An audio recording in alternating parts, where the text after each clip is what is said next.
The U.S. Army is initiating massive organizational reforms for how it buys new weapons and capabilities in an effort to drastically shorten procurement timelines and promote innovation, according to top service officials. Announced Friday, the Army's acquisition portfolio overhaul will consolidate the service's program executive offices, or PEOs, responsible for buying new weapons into 6 new offices called Portfolio Acquisition Executives, or PAEs. The plan also creates a new office dedicated to rapidly injecting and scaling emerging technology into Army formations. The transformation comes after Secretary of Defense Pete Hegseth announced his intent to revamp acquisition processes across the entire Pentagon on November 7th, as well as an April directive from Hegseth that called on the Army to consolidate many aspects of the service, including its procurement organizations. Army Secretary Dan Driscoll told reporters this week ahead of the announcement that the new structure aims to mimic best practices from private industry, creating a new system that accepts risk and streamlines capability delivery. Driscoll said, quote,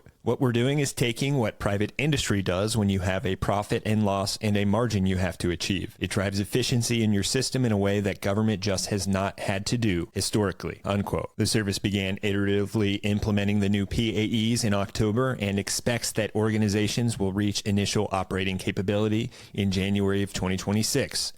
Rather than focus on individual programs, PAEs will own their own capability areas and oversee various related portfolios. Reducing the time between requirement validation and capability delivery will be a key measure of success for the PAEs, Army Chief of Staff General Randy George said. At the same time, having all of the key acquisition and sustainment leads under one organization will help the service make better decisions on specific capability trade-offs for its programs, he added. Also part of the reorganization is the creation of the Pathway for Innovation and Technology, or PIT office, which will focus on accelerating emerging technology development and integration into the field.